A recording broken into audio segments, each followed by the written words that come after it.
It was the early years of the 20th century, somewhere in Europe.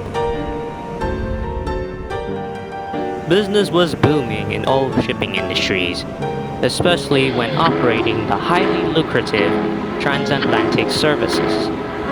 In other words, ocean crossing from Europe to America. A lot of immigrants were migrating from Europe to have a better life here in the United States. Ocean liners play a vital role in these voyages. They are passenger ships that crosses the ocean. By this time, a shipping company named Cunard received fundings from the British government to help construct 2 new vessels for the Cunard fleet. In 1907, Cunard had launched 2 new vessels that were not only the biggest, but also the fastest and the most luxurious ships in the world. These ships were named the Lusitania and the Mauretania. Both of these ships captured the Blue Ribbon, an award for fastest ocean crossing in the Atlantic. Also at this time, Cunard's company rival, White Star Line, had heard news of Cunard's new vessels, and they knew they needed to respond in this competition. That same year, at Downshire House at Belgravia, William Peary, who is chairman of the Harland and Wolff Shipyard, was having dinner with his partner, Bruce Ismay, who is the chairman of the White Star Line Company.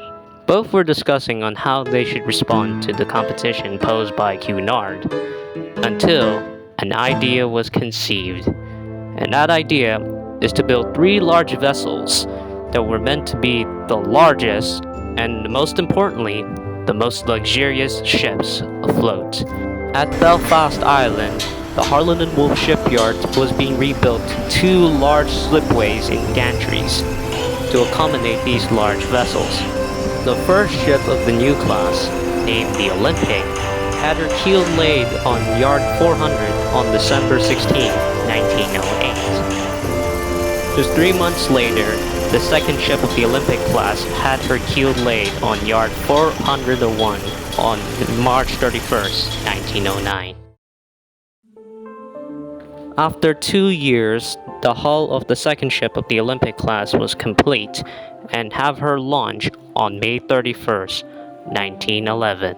With 10,000 people come to see the launch.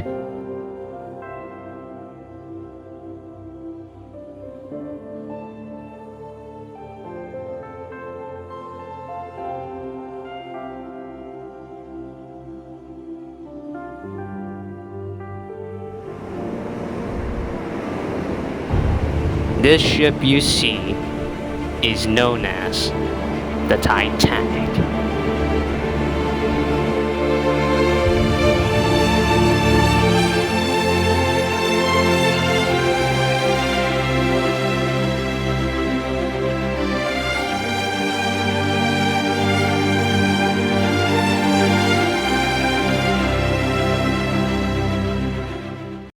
After the launch, Titanic was towed to a fitting-out wharf, where work has been made to transform her from an empty steel hull to a passenger liner.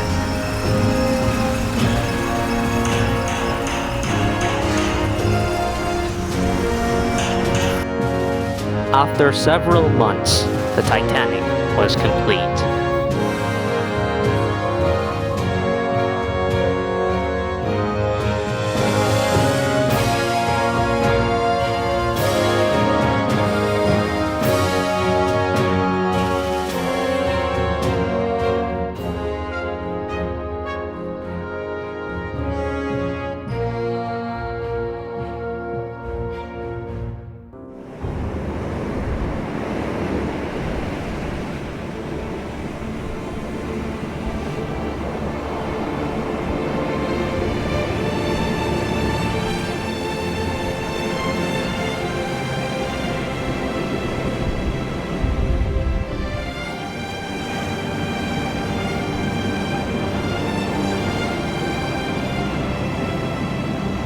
On the 2nd day of April, 1912, the Titanic set sail for her sea trials, a series of tests to prove her seaworthiness as required by the British Board of Trade.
After several tests, the ship was declared seaworthy by the British border trade.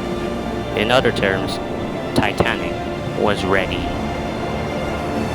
There were several preparations being made when she would leave the dock at Belfast.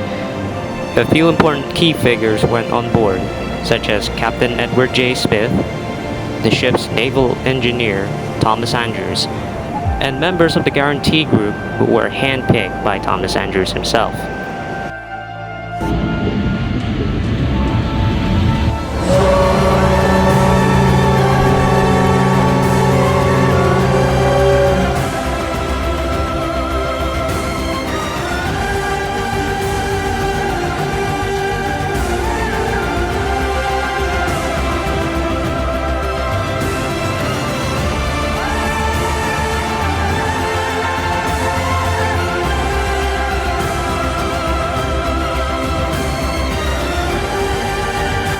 She departed her birthplace in Belfast for the last time, and she would be sailing to her biggest journey that she will ever have.